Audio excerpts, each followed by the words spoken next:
This is Hope 103.1 FM, high on praise and exaltation. It is now 12 minutes after 10. Yes, guys, the time is going so quickly.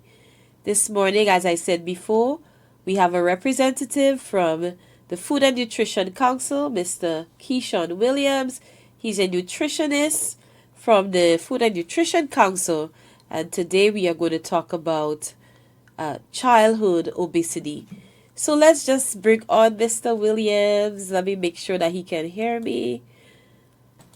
Hello, Mr. Williams. Good morning. Hello and good morning. Good morning to you. Welcome to Spice Worship Morning. Thanks for having me. Yes, yes. So let me just take a moment and adjust the audio. Right. All right. So say good morning again. Hello and good morning to everyone who's listening. Good morning to you, Mr. Williams. God bless you. Thank you so much for gracing us with your presence this morning as we talk about a very important topic today. I have two children of my own, and one of them is on the chubby side. So I want to say, although we have been working on it and he lost a lot, eh? Yeah, He lost a lot. So that's hopefully. he lost a lot. So we're going to talk about childhood obesity and more specifically physical literacy. Can we Yes, talk yes. about physical literacy and how it's different from being physically active? Okay, first of all, physical activity is just the everyday activity, the walking and running. And you Mhm. would see that physical activity is actually a component of physical literacy. And physical literacy, it takes a more holistic view. It takes confidence, competence, motivation. It also look at the social aspects, the mental aspects, and also the physical aspects. Okay, so if you have a definition, we say physical activity is basically a lifelong relationship with movement, and is the physical competency to move effectively in different environments and different environments in terms of sports and activities. Okay, okay, okay. And why is developing physical literacy important in the fight against childhood obesity? Because physical literacy basically helps engage. It helps with engagement. So first of all, we're not trying to with physical literacy. We're not taking away, let's say, the gadgets. We know that in this day and age, a lot of children they love the gadgets, the phones, and stuff like that. But we're Yeah. not trying to replace it. But physical literacy means that it making physical activity as much as attractive as the phones and the gadgets. And one of the components of physical literacy is building physical competence in a particular movement of sports. And when you have that physical competence, it gives you confidence and motivation to participate. Because a lot of times, if you go on the courts, and a lot of courts is basketball, you'll see some persons participating and some persons on the sidelines. And Yeah, most persons on the sidelines, they cannot play the game. that's So true. if you build that from a young age, with a child being physical competence in different sports, let's say basketball, football, cricket, they all have the physical competence in those sports. Uh-huh. There's a higher chance whenever they go on the playing field or wherever they'll be more inclined to participate and to be more engaged and be more physically active. Because when you're not competent in something, you tend to withdraw yourself from it. That's true. Yes. That's true. That's true. So, in your opinion, how can we parents and caregivers help build physical literacy in early childhood with our children? Well, first of all, is encouragement. A lot of times, as parents, we tend to be fearful with our children being out there. So we True. try to guard them and hold them in. But True. It's it's true. yes, but it's best if we give them that opportunity to participate, because it also physical literacy also deal with the mental aspects. It's a more holistic view. So it deals with physical competency as we see. It deals with the mental aspects, and it also deals with social aspects. So it building the individual as a more holistic person. Okay.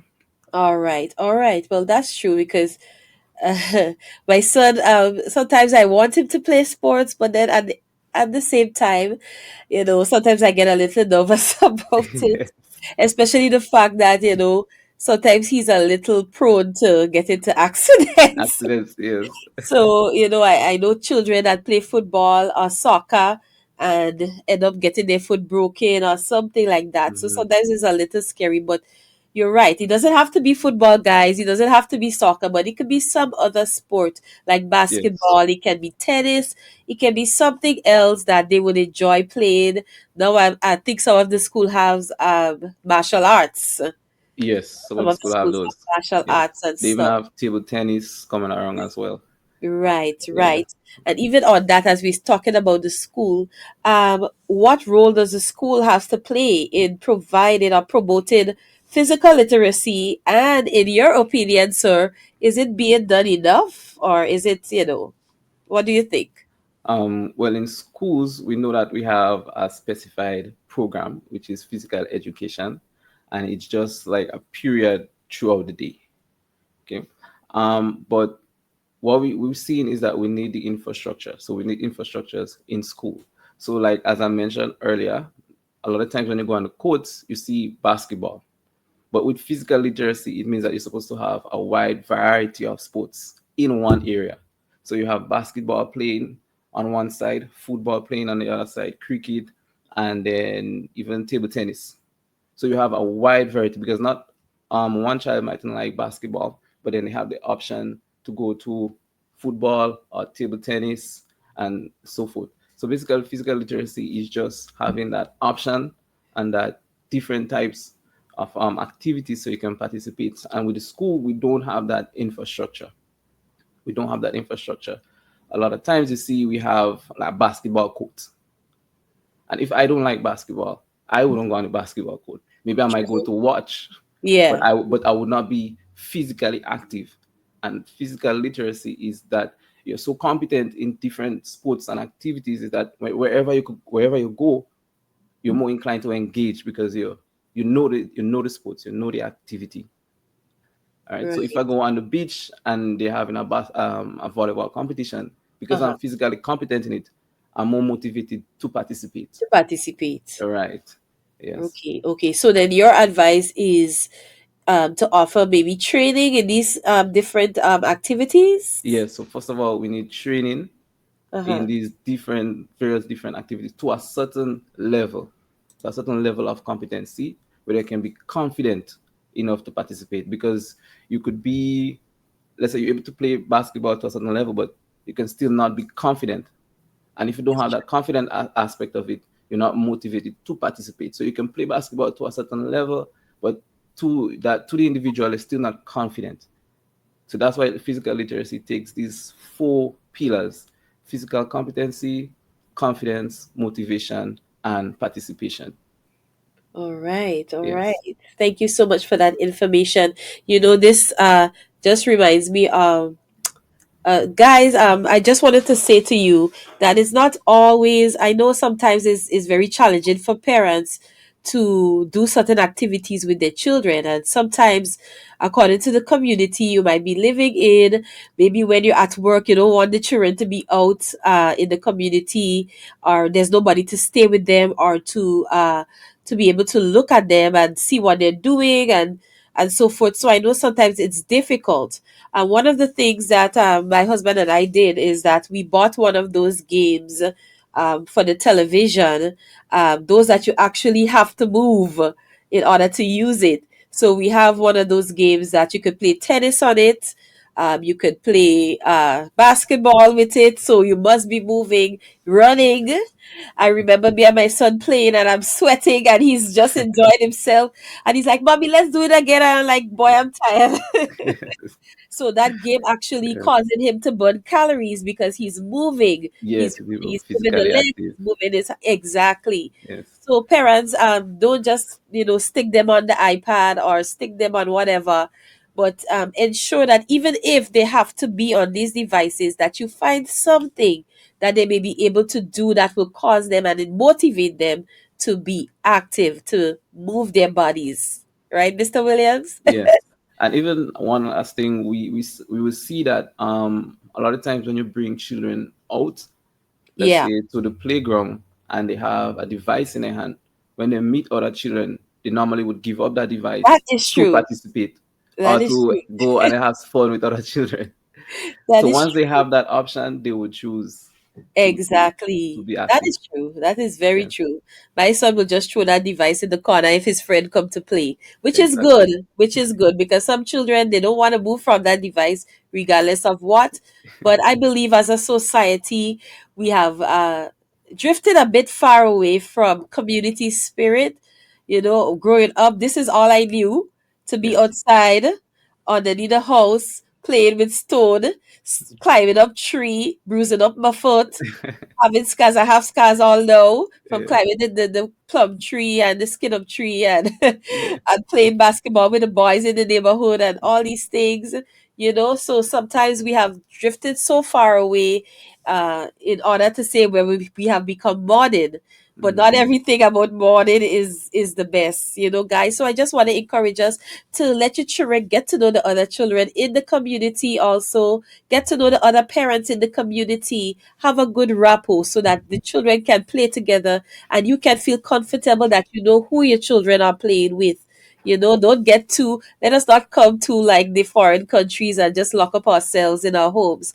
But let us be able to go out there, take in the sun, which have vitamins, guys, and to be able to take in just the natural surrounding, which also, as Mr. Williams says, aid with our mental health, which is very important for our children. As we are about to leave, Mr. Williams, I just wanted to ask you more so about the mental health. Yeah. And so, how does that really, how physical literacy help children with their mental health? Well, first of all, with a level of physical competency comes confidence. Right, Okay. And then with confidence, it builds you as an individual. First of all, if you're not physically competent in, let's say, activities, a lot of activities that are going around, you tend to exclude yourself. So then you have social exclusion, which can lead to depression, anxiety, But we all know that when we come as a group, because we are social persons, it tend to build us, right, okay, to help us build us mentally. Right. right. So, well, the first part we start with is physical competency. It builds your confidence, and that a lot of times when you're shy is because you're not confident. Yes, A lot of times you're shy because you're not confident, and so you don't want to put yourself out there, and you can perform in front of an audience. And as a result, we have a very shy population. that's true. They really can speak or like be perform certain to a certain standard in front of um, Others.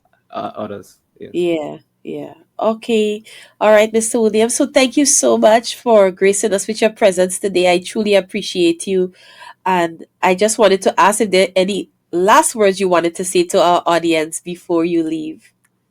Well, what I want to say is that we should encourage. We know that a lot of the diseases that we're facing in this day and age are through diet and lifestyle, which is not very conducive to longevity. And we even seen young persons in like late 30s, early 40s, and they are coming on with certain diseases that you would see later on in life. Yeah. So we just want to encourage everyone to be physically active and to take a more proactive approach. And even as parents, you are the first line to your children in terms of